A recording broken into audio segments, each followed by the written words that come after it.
Space is vast, dark, and not your friend. Gamma rays and neutrino bursts erupt from dying stars to cook you alive. Black holes tear you apart, and the void itself boils your blood and seizes your brain. Try to scream, and no one can hear you. Hold your breath, and you rupture your lungs. It's a harsh and unforgiving universe, and you are nothing if not expendable. Stay alive, if you can. I cannot possibly tell you how deeply I love the Alien franchise, but maybe by the end of this video, I can show you instead. I consider Ridley Scott's 1979 originator of the franchise the second best horror movie ever made, exhibiting a grasp of cinematic tension and dread rivaled only by John Carpenter's The Thing. The cast is all pitch perfect in their portrayal of a dysfunctional crew of space truckers running into a perfect killing machine, corporate malfeasance. And also, I guess there's a killer alien, I guess. Sigourney has obviously been perfect in everything she's been in, but I don't think John Hurt or Ian Holm have ever turned in a finer performance, and the entire crew feels perfectly alive and human up until their tragic demises. Like any great horror, it's equal parts simple human tragedy and over-the-top spectacle. If the franchise had stopped there, I'd have been happy because it's a film that's so perfectly self-contained. It creates and sits in a very distinct world with a specific and inimitable style, without devoting any time to extensive expositional dumps or lingering on the stories that could still be told. If I wasn't raised entirely in the world we live in, I'd probably tell you it was impossible to make a worthy sequel to this movie. But, of course, we all live in the world of James Cameron's Aliens, the perfect sequel to the perfect movie. And we live in the world of Alien 3, the less than perfect, but still stylish as hell, other sequel to Alien. And we live in the world of Alien Isolation, the perfect video game sequel to Alien. And we live in the world of Prometheus and Alien Covenant, the distinctly flawed but nonetheless canon prequels to Alien. And we live in the world of William Gibson's unproduced Alien sequel, Alien 3, which finally got produced as an audio drama, starring the original actors from Aliens. And apparently, we live in the world of Vincent Ward and John Fasano's unproduced Alien 3 script set on a wooden space station manned by cultish monks. That's right. We now live in the world of the Aliens RPG. And just in case you're a bigger nerd than me, no, we're not living in the world of Joss Whedon's Alien Resurrection. Not that. Never that. Bad. Now, before we can get into the fun, messy canon of the Alien universe, and why it's the most insane thing 20th Century Fox has ever been responsible for, I have to clear up the misconceptions that got me riled up in writing a video in the first place, something I've heard over and over again through the years, so often I'd come to believe it a little myself, despite the evidence in front of my own eyes. People are saying that Aliens is a completely different kind of movie from Alien, that it changed the understanding of what the franchise was so completely that it's never truly recovered, or, as Jacob Geller put it in his Dead Space 2 video, now, the comparison that's so obvious I'm loath to even make it is the classic Alien movie progression. Ridley Scott's Alien is slow and often understated, and the whole thing is about, like, one alien, and then James Cameron's sequel is... What I really want to tell you is to go back and watch these movies again, back to back, one after the other, and see if you still think something along the lines of Alien is horror and Aliens is action. I don't. I could go on forever about the specific ways Aliens isn't a cocaine-fueled Fast Five-style blockbuster, but is instead a fan's passionate love letter to Alien, following the most logical possible progression to inspire the same levels of awe, desperation, uncertainty, and fear in its audience. As Paul Scheer put it on Unspooled, right? Like, it really does feel like, okay, yeah, let's not remake it. Like, let's more, bigger, better. It's the secret of sequels. As you can see, Alien was defined by its intricate set design, its slow and deliberate pacing, its establishing shots, its simple character work, developing the lives and relationships of a blue-collar bunch of roughnecks through their inane chatter, and then a ramping up of dread and tension culminating in a strobe light flashing, ear-piercing assault on the senses as the last survivors struggle against impossible odds to overcome an apparently invincible threat. Oh, and don't forget the most memorable finale of all time, where the movie really gives us some time to think Ripley's safe, only for her to be forced into one last dramatic standoff against the thing that's killed all her friends.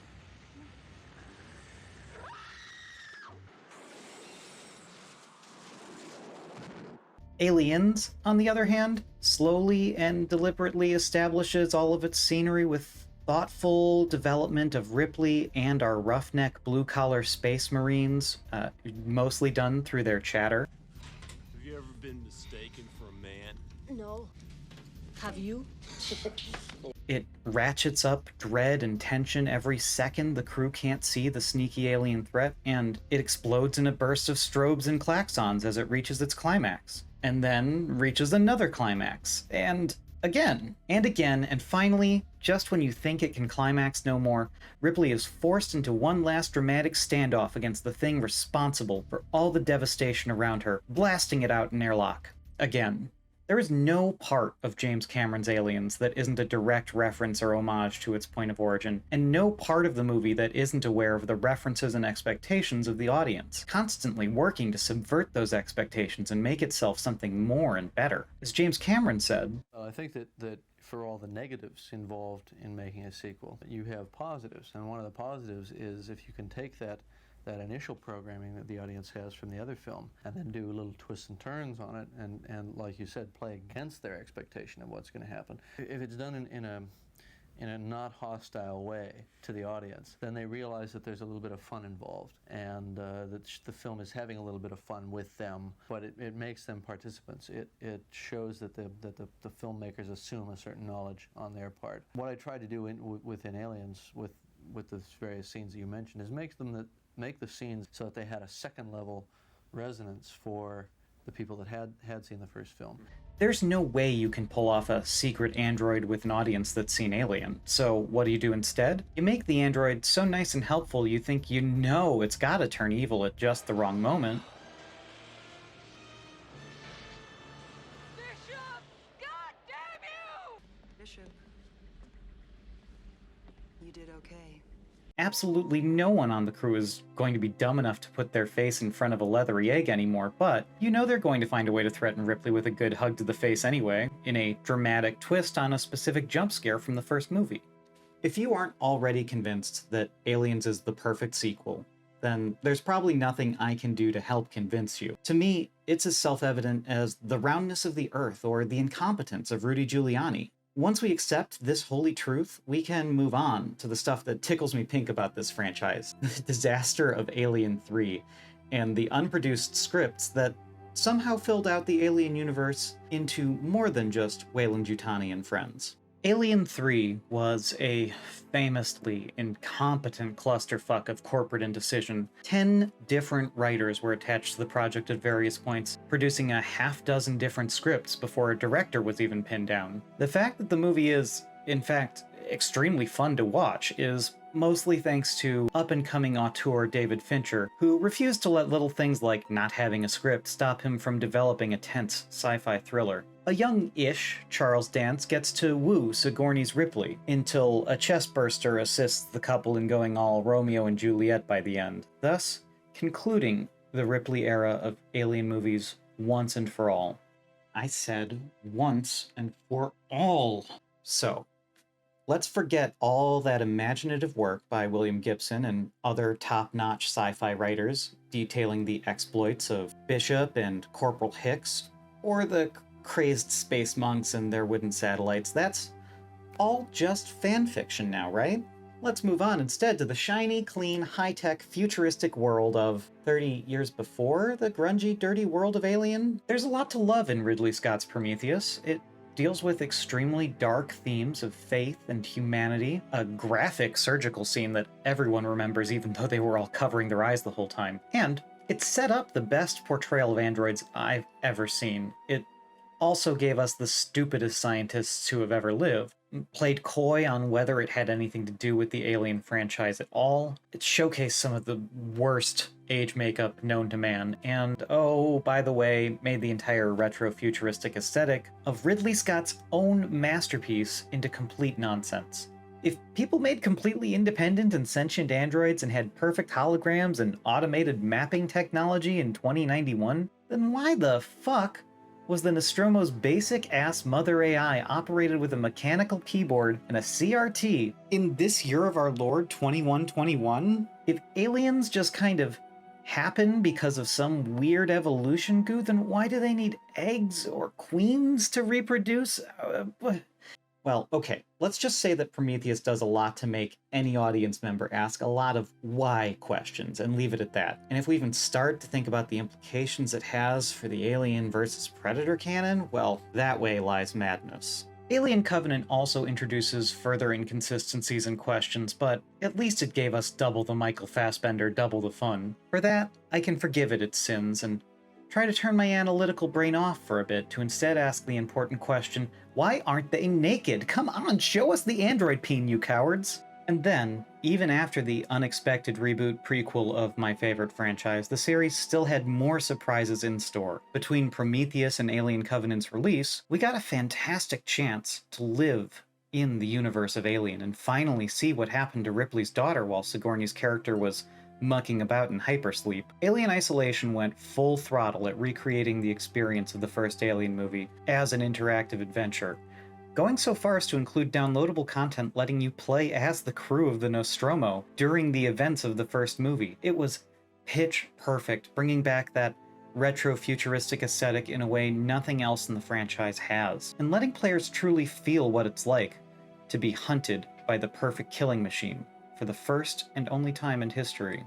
And then, bam, they did it again. About a week ago, I discovered the passion that forced this video into existence, the Alien Tabletop RPG. You may remember from this other video, I'm no tabletop expert, but I have a distinct interest in what TTRPGs can do to bring us together. They're not exactly games, but are instead the mist and egg-covered middle ground between improv, roulette, I guess, and simple collaborative storytelling. Dungeons & Dragons, the game I'm most familiar with, is notorious for its elaborate and ever-changing canonical background, filled in by billions of novels and dozens of video games describing the evolution of D&D's many distinct campaign settings like the Forgotten Realms. But, of course, Alien doesn't have a whole multiverse of things to spread its RPG across. It promises one thing by the cover art alone: the tense, creeping dread of Alien. But is that really what the Alien franchise is about anymore? In the wake of Aliens, and in the devastating, world-rending aftermath of the Prometheus prequels, could anyone really say what the Alien franchise is about anymore? It turns out that yes.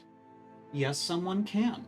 The titular alien, in all its iterations, is the stuff of nightmares. From neomorph to xenomorph, the mystique surrounding these creatures is mesmerizing. The alien represents everything we don't understand about the natural world. It evokes a fear of our bodies being violated and used. But the Alien saga itself is about more than otherworldly beasts. It's about humbling man for his own hubris. It's about motherhood and family, about loss and sacrifice. It wrestles with the questions of artificial intelligence and faith. The story of Alien is about creators and their creations struggling for dominance over each other. It's about corporate greed and avarice. And it's about how superior firepower and fancy technology aren't enough to protect you from the horrors of the unknown. It's about pushing the envelope and sticking your nose where it doesn't belong. Consequences be damned before they damn you. Well, holy shit. Yeah, that about covers it. The book repeats this summary more neatly a few pages over, describing the three key themes defining the game of Alien, and by extension, the franchise. Those themes are space horror, sci-fi action, and sense of wonder, but goddamn if that doesn't describe pretty much everything there is to know about every movie. But of course, the game can't necessarily unify those themes introduced by very different auteurs in very different movies across a span of 40 years. What is someone to do when given the impossible task of herding cats, squeezing the extremely inconsistent world building of dozens of writers and directors and hundreds of studio executives into one neat package? Well, like I told myself making these videos, the only way to know if you can do it is to do it, and so they did it. So the first bridge they crossed was laying out a timeline, and holy shit, did they manage to name-check almost every development in the series in the span of 2 pages and less than 800 words. Even more batshit than the basic feat of plotting out mankind's expansion into the stars, they continue a tradition dating back to Aliens, borrowing from and incorporating the events of deleted scenes and unproduced concepts. What's this tradition I'm talking about? Okay, quick tangent. Right away in Alien, the creators had so many ideas, they were forced to chop a few of them right out. One of the very first things to get chopped after filming was a scene where Ripley finds Dallas, wrapped up in a juicy cocoon and begging for death. Theatrical audiences didn't get to witness this glory, but clearly James Cameron did, because almost the exact same scene shows up in Aliens, right down to the appropriate flamethrower dramatics. Similarly, the entire concept of the game Alien Isolation arose from a scene cut from the theatrical release of Aliens, where Ellen Ripley learns that her young daughter Amanda has lived a full and fulfilling life, while Ellen was stuck in hypersleep for 50-something years. True, the ending of Alien Isolation doesn't go to the full 9 yards and tell us how a young Amanda Ripley went from fighting for her life on a crashing space station to being happily married and then getting to die of cancer at the ripe old age of 66. Ugh. But it's a great example of taking inspiration from a couple lines of dialogue and turning it into a compelling, yet familiar, epic yarn. Now, not only do we have an official resource telling us that, actually, Prometheus did happen, and does matter, but also, actually, Alien Isolation definitely did also happen. But, get this, all that stuff from the rejected Alien 3 scripts, that's all there too. William Gibson's nuanced political tensions are official now. Crazy isolationist monks who live on a wooden space station? Canon. The Prisoner, who swore he'd share Ripley's story with the whole universe. You better believe that happened. And, most positively of all, that Alien Resurrection stuff? Fuck that shit. Don't even think about it. Throw it out in the garbage. There's even a great attempt to rationalize at least some part of Prometheus's ridiculous, futuristic aesthetics. As the writers explain, aside from the luxury accommodations of the corporate elite and the cutting-edge weapons of the colonial marines, almost everything is grimy, used, and in need of repair. The only colonists guaranteed to receive new parts and equipment are the miners and atmospheric processor support personnel on planets consistently exceeding their corporate quotas. In remote sectors, imported technologies are overpriced and hard to come by, so most equipment is jerry-rigged, modified, and made from recycled or refurbished materials. In some territories, vehicles and starships are still in use that are nearly a century old. Instead of the expensive, three-dimensional holographic displays of yesteryear, most spacecraft are equipped with conventional monitors and basic sensor packages. Over the past several decades, mother computer systems have become less about the sophistication of the AI and more focused on utilitarian function. Even the spacesuits are bulkier and provide less protection than those produced during the golden years of space exploration. In essence, humankind as a technological society is on the decline. so there you have it. The reason we're all still using CRTs in 2021? Unchecked capitalism. Can't say it's a bad justification. All you have to do is look at what happened in the US between the 80s and today. The 30-year-old pickup trucks still wandering our roads, the wallpaper our parents can't afford to replace, the 50-year-old stoves, the HVAC units that only get phased out once the manufacturer stops making spare parts for it. To get a flavor of how regressive technologies can be used to make our whole world feel cheaper, dirtier, and more depressed over time. Is it still a bit silly and massively inconsistent? Yeah, absolutely. But it's a strong enough patch job on the series as canon to let me put my intellectual nitpicks to the side and enjoy the series as a contiguous whole again. And that got me thinking, why do I care if there's such a thing as a canonical alien universe? None of the directors of the Alien movies cared about canon. Almost every single cinematic outing has been undertaking by master directors to stylishly and uniquely conjure up raw, visceral emotions from their audience through the language of cinema. There was no room to care who the corporation was in Alien, because it didn't matter if it was called Weyland-Yutani or Courlander Corp. Or Steer City Cattle Company for that matter. James Cameron certainly didn't care whether or not the United States still existed in 2171 when he sent a United States Colonial Marine Corps troop to their death at Hadley's Hope. He's all but admitted that they were US Marines because he was making a Vietnam movie in space. Of course, as one of your principal designers on the film said that in the early stages you were very consciously making a Vietnam War movie in outer space.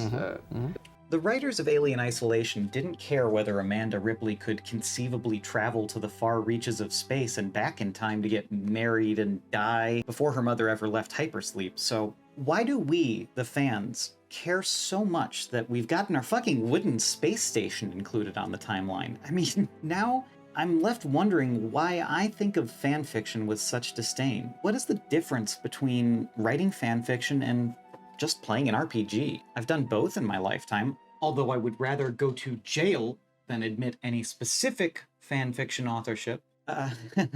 And this RPG book itself feels like it has an answer for me. To me, it admits that there is no distinction. Right here, in the introduction to Being a GM, it says, Being a GM takes some work, but it is also very rewarding. After all, you get to direct and star in your very own Alien movie. In fact, the entire section on being a GM reads more like an intro to horror screenwriting class than anything else. It provides this outline of the 3 stages of fear, wherein it aptly describes ways the Alien movies each build dread, tension, and horror. If you listen to these, they are exactly the lesson the Alien movies imprinted on me as a young, impressionable horror fan.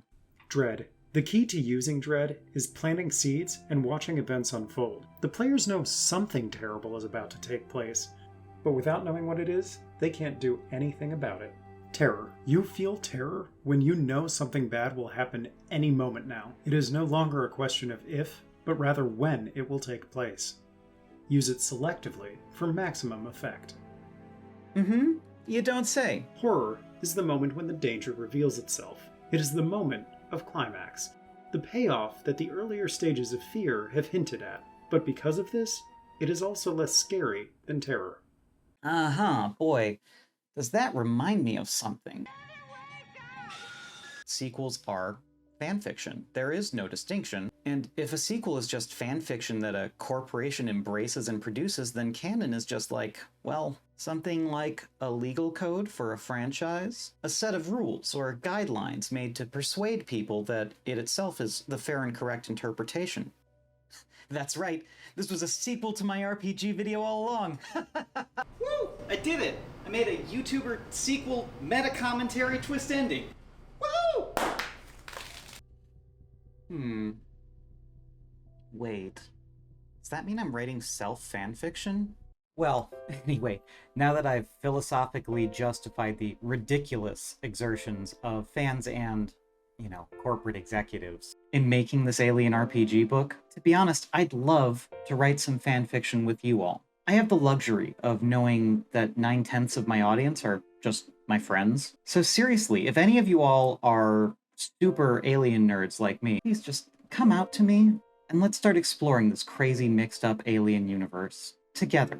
I'm begging you. I know most of you would hate this, but please, please, please, let's build worlds together. Let's all get lost in our own creative energy and make memories as impactful as John Hurt and his chestburster. And hey, maybe if we make something good enough, we can share it, and just maybe someone else might get as inspired as we were by the artists who got the franchise to where it is today.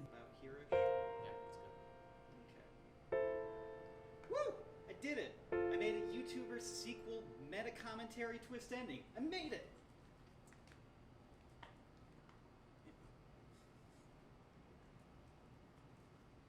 Nope. No luck on that. Wowza.